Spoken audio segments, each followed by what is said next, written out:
আকাশবাণী কলকাতা। খবর পড়ছি প্রিয়া বিশ্বকর্মা। প্রথমে বিশেষ বিশেষ খবর। রাষ্ট্রপতি দ্রৌপদী মুর্মু আজ সন্ধ্যায় রাষ্ট্রপতি ভবনে পদ্ম পুরস্কার প্রদান করবেন। পেহেলগাঁওয়ে জঙ্গি হামলার পর ভারতের বিরুদ্ধে ভুয়ো তথ্য ছড়ানোর অভিযোগে পাকিস্তানের 16টি ইউটিউব চ্যানেলকে এদেশে নিষিদ্ধ ঘোষণা করা হয়েছে। মধ্যপ্রদেশের ভোপাল, ইন্দোর এবং মানসৌরে মদ ব্যবসায়ীদের 11টি ঠিকানায় ইডি আজ সকাল থেকে তল্লাশি চালাচ্ছে। অক্ষয় তৃতীয়ার পুণ্যতিথিতে আগামী বুধবার জগন্নাথ মন্দিরের উদ্বোধন উপলক্ষে মুখ্যমন্ত্রী মমতা ব্যানার্জি আজ দীঘায় পৌঁছেছেন। কলকাতা হাইকোর্টে প্রাথমিকের 32,000 চাকরি বাতিল সংক্রান্ত মামলার শুনানি পিছিয়ে গেছে। আইপিএল ক্রিকেটে আজ জয়পুরে রাজস্থান রয়্যালস গুজরাট টাইটান্সের মুখোমুখি হবে। আসছি বিস্তারিত খবরে। রাষ্ট্রপতি দ্রৌপদী মুর্মু আজ সন্ধ্যায় রাষ্ট্রপতি ভবনে পদ্ম পুরস্কার প্রদান করবেন। দেশের সর্বোচ্চ নাগরিক সম্মান হিসেবে পদ্মবিভূষণ, পদ্মভূষণ এবং পদ্মশ্রী পুরস্কার দেওয়া হয়ে থাকে। শিল্প, সমাজসেবা, বিজ্ঞান ও ইঞ্জিনিয়ারিং, বাণিজ্য শিল্প, চিকিৎসা, সাহিত্য এবং শিক্ষা, ক্রীড়া ও নাগরিক সেবা সহ বিভিন্ন শাখায় যারা গুরুত্বপূর্ণ অবদান রেখেছেন তাদের ভূমিকাকে স্বীকৃতি দিতেই এই সম্মান। সাধারণতন্ত্র দিবসের প্রাক্কালে সরকার পদ্ম সম্মানে যারা ভূষিত হবেন তাদের নাম ঘোষণা করে। এবছর মোট 149 জনের নাম ঘোষণা করা হয়।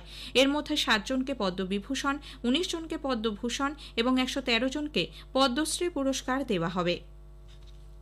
পদ্মবিভূষণ পুরস্কার প্রাপকদের তালিকায় রয়েছেন বেহালা বাদক এবং সুরকার ডক্টর এল সুব্রমণিয়াম এবং বিশিষ্ট গ্যাস্ট্রোএন্টারোলজিস্ট ডক্টর নাগেশ্বর রেড্ডি। আজ পদ্মভূষণ পুরস্কার যাদের হাতে তুলে দেওয়া হবে তাদের মধ্যে রয়েছেন বিশিষ্ট সম্পাদক এবং প্রসার ভারতীর প্রাক্তন চেয়ারম্যান এ সূর্যপ্রকাশ, চিত্রাভিনেতা আনন্দনাথ, নন্দামুরি বালাকৃষ্ণা এবং এস অজিত কুমার, ভারতনাট্যম নৃত্যশিল্পী শোভনা চন্দ্র কুমার এবং প্রাক্তন ভারতীয় হকি দলের অধিনায়ক PR শ্রীজেশ।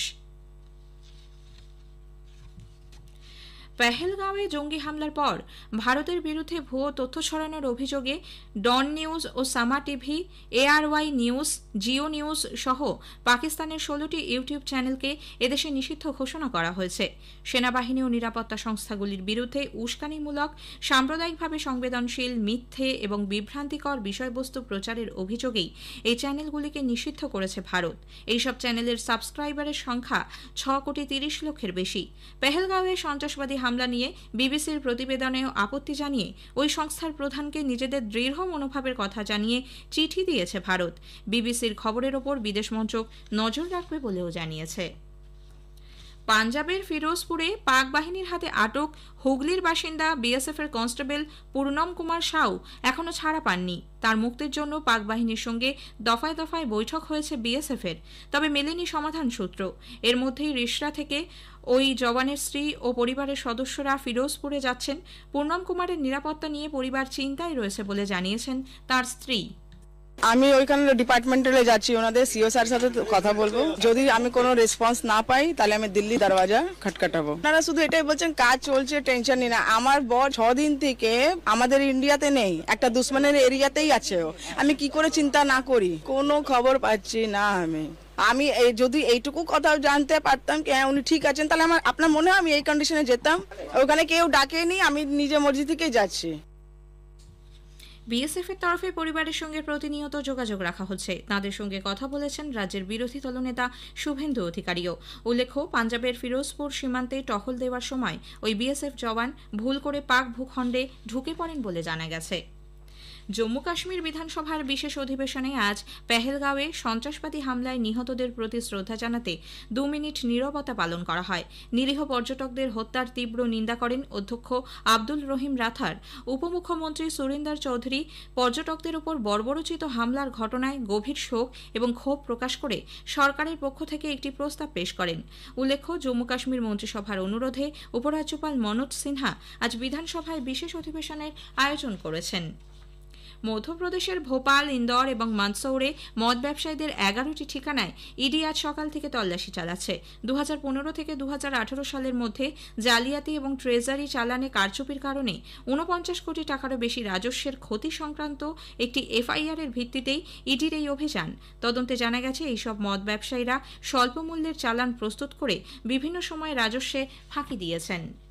খবর শুনছেন আকাশবাণী থেকে। আমাদের সংবাদ শুনে যাচ্ছে ইউটিউব চ্যানেল আকাশবাণী সংবাদ বাংলা, ফেসবুক ও ইনস্টাগ্রাম আকাশবাণী সংবাদ কলকাতা এবং এক্স হ্যান্ডেল AIR নিউজ কলকাতাতে। অক্ষয় তৃতীয়ার পুণ্যতিথিতে আগামী বুধবার জগন্নাথ মন্দিরের উদ্বোধন উপলক্ষে মুখ্যমন্ত্রী মমতা ব্যানার্জি আজ দীঘায় পৌঁছেছেন। আগামীকাল রয়েছে বিশেষ হোমযজ্ঞ। মুখ্যমন্ত্রীর সঙ্গে রয়েছেন মন্ত্রী অরূপ বিশ্বাস, চন্দ্রিমা ভট্টাচার্য। দুপুরে দীঘায় পৌঁছে সাংবাদিকদের মুখ্যমন্ত্রী বলেন, মন্দিরে আধ্যাত্মবাদ এবং সম্প্রীতির মিলন ঘটেছে। পরশুদিনও সকাল থেকে ঠাকুর প্রতিস্থাপনার নানা রকম প্রস্তুতি চলবে। দ্বার উদ্ঘাটন হবে 2:30 থেকে 3টের মধ্যে, তারপরে ইনঅগুরেশন প্রোগ্রাম হবে।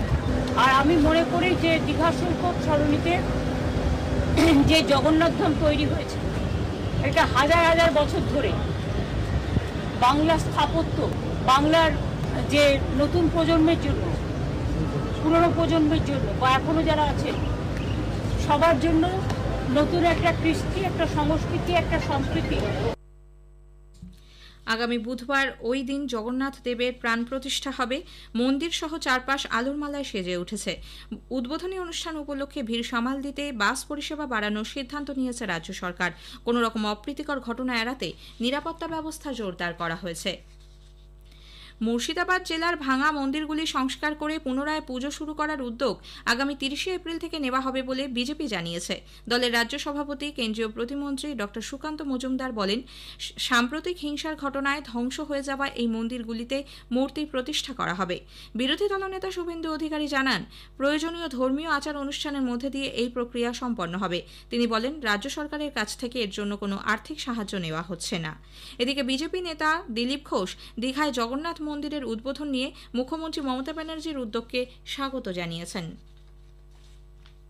ভালো প্রয়াস, মন্দির হওয়া উচিত, পুজো হওয়া উচিত, ভক্তি জাগা উচিত, কিন্তু আমার মনে হয় মুখ্যমন্ত্রী জগন্নাথ দেবকে পশ্চিমবাংলায় ঢুকতে দিতে চান না, তাই দীঘাতে মন্দির করে দিয়েছে যে আপনি এখানেই থাকুন। তো আনন্দের কথা, মন্দিরে সবাই যাওয়া উচিত, পুজো করা উচিত। কিন্তু আমাদের দেশে পরম্পরা আছে, সাধারণ মানুষ নিজের পয়সায় মন্দির করেন, পুজো করেন, রক্ষণাবেক্ষণ করেন। সরকারি পয়সায় হলে লোকে রক্ষণাবেক্ষণ করতে যাবে না, তার দায় থাকবে না। তাই সোমনাথ মন্দির বারবার ভেঙেছে, কিন্তু বারবার তৈরি হয়েছে, কারণ সেটা সাধারণ মানুষের প্রপার্টি, এটাই হয়েছে। তো যাই হোক, সৎ প্রয়াস, সাধুবাদ তার জন্য। কলকাতা হাইকোর্টের প্রাথমিকের 32,000 চাকরি বাতিল সংক্রান্ত মামলার শুনানি পিছিয়ে গেছে। বিচারপতি তপব্রত চক্রবর্তী ও বিচারপতি ঋতব্রত কুমার মিত্রের ডিভিশন বেঞ্চ আজ জানায়, এই সংক্রান্ত 50টির বেশি মামলা দায়ের হয়েছে। সকলের বক্তব্য আলাদা করে শোনা সম্ভব নয়। কয়েকজন বরিষ্ঠ আইনজীবী যারা নেতৃত্ব দেবেন তাদের বক্তব্য শোনা হবে। বক্তব্যের সারাংশ লিখিত আকারে আদালতে জমা দিতে আইনজীবীদের নির্দেশ দিয়েছে ডিভিশন বেঞ্চ। আগামী 7ই মে বেলা 2টোর সময় এই মামলার পরবর্তী শুনানি। এদিকে এসএসসি 26,000 চাকরি বাতিলের আদালত অবমাননা সংক্রান্ত মামলা হাইকোর্ট আদৌ শুনতে পারে কিনা আজও তার নিষ্পত্তি হল না। বিচারপতি দেবাংশু বসাক ও বিচারপতি মোহাম্মদ সাব্বার রশিদের ডিভিশন বেঞ্চে আজ এই মামলার শুনানি ছিল। আগামী 1 মে ফের ওই মামলার শুনানি। ওই দিন রাজ্য school service commission Bikash Ranjan ভট্টাচার্যের পাল্টা যুক্তি পেশ করবে আদালতে। চাকরিতে পুনর্বহালের দাবিতে আজ হাজরা মোড় থেকে কালীঘাট পর্যন্ত মিছিল করতে চলেছেন চাকরিহারা শিক্ষক ও শিক্ষাকর্মীদের সংগঠন United teaching and non teaching forum. অন্যদিকে তালিকায় নাম থাকা শিক্ষক ও শিক্ষিকাদের অনেকেই স্কুলে যেতে শুরু করেছেন। এর পাশাপাশি চাকরি হারানো শিক্ষাকর্মীদের অনশনও আজ 7ম দিনে পড়ল। যোগ্য অযোগ্যদের তালিকা প্রকাশ না করলে, চাকরিতে পুনর্বহাল না করলে অনশন প্রত্যাহার করা হবে না বলে জানিয়েছেন গ্রুপ সি ও গ্রুপ ডি কর্মীরা। পরিকাঠামো সংক্রান্ত কাজের জন্য দক্ষিণ পূর্ব রেলের আদ্রা ডিভিশনে আগামী 1 সপ্তাহ ট্রেন চলাচল নিয়ন্ত্রণ করা হবে। আসানসোল আদ্রা মেমু আজ এবং আগামী বুধবার, শুক্র ও রবিবার বাতিল থাকছে। আসানসোল পুরুলিয়া মেমু বাতিল থাকছে আগামী রবিবার। কানাডার ভ্যাঙ্কুভারে লাপু লাপু ডে উৎসব পালনের জন্য হওয়া জমায়েতে একটি গাড়ি ঢুকে পড়ার ঘটনায় কমপক্ষে 11 জনের মৃত্যু হয়েছে। আহত হয়েছেন বেশ কিছু মানুষ। এই ঘটনায় সন্দেহভাজন 30 বছর বয়সী কাই জি আদাম লোকে ঘটনাস্থল থেকে প্রত্যক্ষদর্শীদের সহায়তায় আটক করা হয়েছে। তার বিরুদ্ধে 8 জনকে খুনের অভিযোগের ধারা ইতোমধ্যেই আরোপ করা হয়েছে। আজ জয়পুরের সোয়াই মানসিং স্টেডিয়ামে আইপিএল ক্রিকেট ম্যাচে গুজরাট টাইটান্স রাজস্থান রয়্যালসের মুখোমুখি হবে। খেলা শুরু হবে সন্ধ্যে 7:30টায়। শেষ করার আগে খবরের বিশেষ কিছু অংশ আরও একবার। রাষ্ট্রপতি দ্রৌপদী মুর্মু আজ সন্ধ্যায় রাষ্ট্রপতি ভবনে পদ্ম পুরস্কার প্রদান করবেন। মধ্যপ্রদেশের ভোপাল, ইন্দোর এবং মাদসৌরে মদ ব্যবসায়ীদের 11টি ঠিকানায় ইডি সকাল থেকে তল্লাশি চালাচ্ছে। খবর শেষ হলো।